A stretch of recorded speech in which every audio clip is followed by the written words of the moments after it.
चंदने बघ ना तुझी आई कशी वागते. माझी वहिनी आहे ती. वहिनी अगं खरंच माझं काहीच चुकलं नाहीये. मी जे काही केलंय ना ते आपल्या सगळ्यांच्या हानिकासाठी, माझ्या हानिकासाठी, तुझ्या हानिकासाठी केलंय. आत्या प्लीज, जे काही केलंस ते सगळं अनिकासाठी केलंस असं म्हणून मोठेपणा करू नकोस. अनिकाला बिघडवण्यामध्ये पूर्णपणे तुम्हा दोघींचाच हात आहे. आई, तू बरोबर बोलतेस. ही असली माणसं ना आपल्या घरातच राहायला नको. उरली सुरलेली इज्जत सुद्धा ही लोक घालवून टाकतील. त्यांना काढून टाक. आजवर मी गप्प बसले होते. वाटत होतं आज सुधारतील, उद्या सुधारतील, पण नाही. आत्ताच्या आत्ता निघा तुम्ही इथून. माझ्या तोंडाकडे काय बघत राहिलाय? निघा म्हटलं ना. वहिनी मी काय सांगते माझं ऐकून घे ना. माझा दादा काहीतरी सांगतोय. वहिनी दादा अरे तू तरी सांग ना वहिनीला.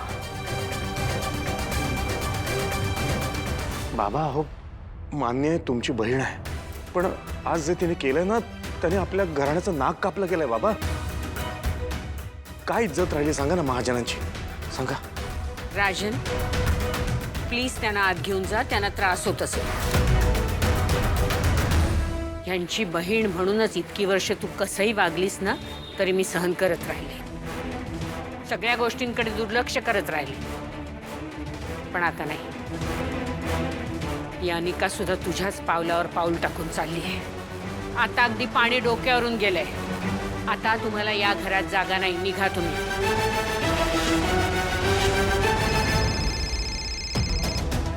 हॅलो आई, माझ्या समोरच आहे. आपण हां, मी देतो, आईला देतो फोन. कोण आहे? आई, अनाथ आश्रमातनं फोन आहे. मी एक काम करते. मी थोड्या वेळात तुम्हाला परत फोन करते.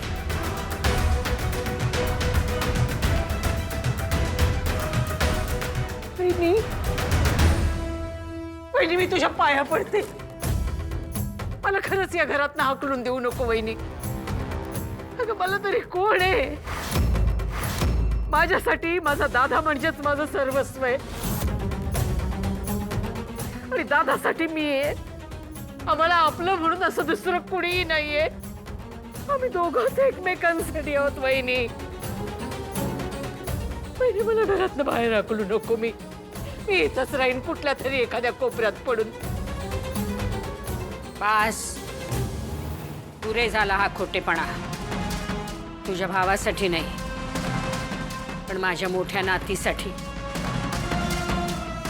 जिचा तुम्ही आयुष्यभर तिरस्कार करत राहिलात, तिच्यासाठी आज सोडून देते तुम्हाला.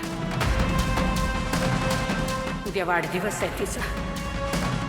आणि त्या चांगल्या दिवसाच्या आधी या घरात काही अशुभ घडू नये असं वाटतं मला.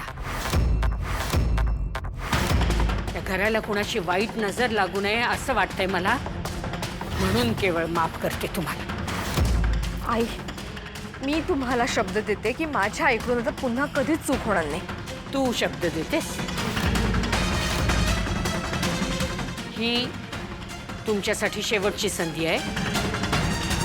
यापुढे तुम्हाला कधीही माफी मिळणार नाही.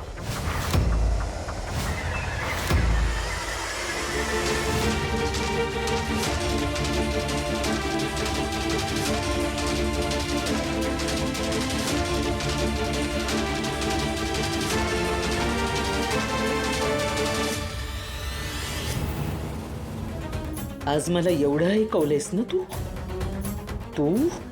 ती नयनतारा आणि कमळी नागाच्या शेपटीवर पाय ठेवलाय तुम्ही. आता नुसती आग नाही, वणवा पेटणार आहे, वणवा. तुम्हा तिघींच्या बर्बादीचं चक्र आत्ता सुरू झालंय. आता तुझं, त्या नयनताराचं आणि त्या गावछाप कमळीचं मी काय करते ना ते बघच म्हातारे. कारण ह्या कामिनीचा डाव म्हणजे असा वर्मावर खाऊ.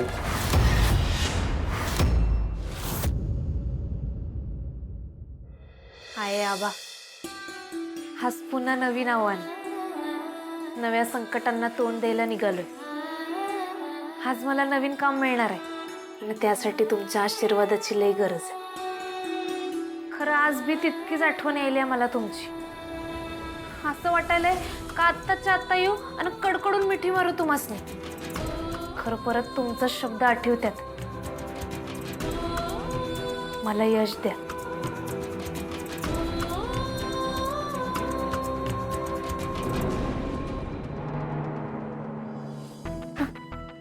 कोण?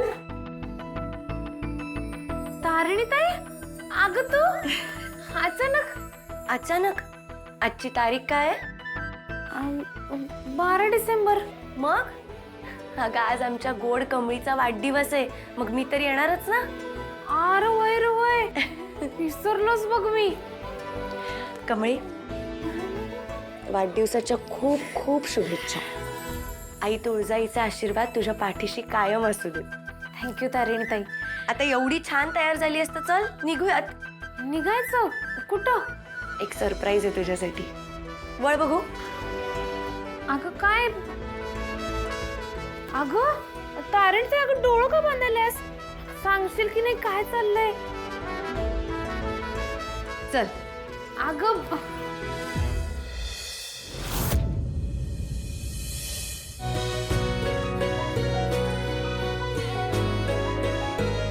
अगं सांग की कुठल्या ठिकाणी आलो आपण? अगं कळेल ग, चल.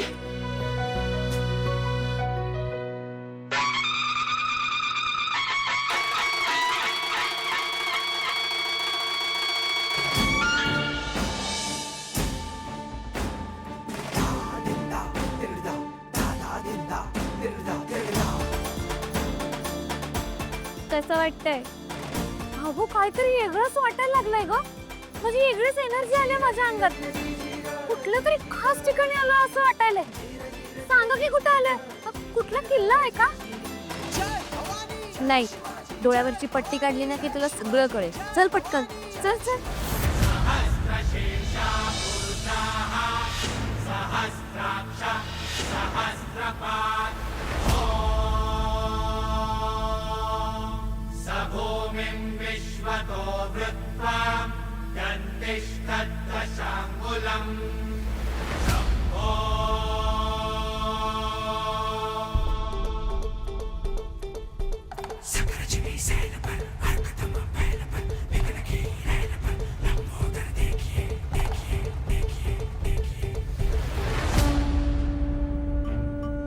कमळी, हे आपल्या महाराष्ट्रातलं छत्रपती शिवाजी महाराजांचं एकमेव मंदिर आहे.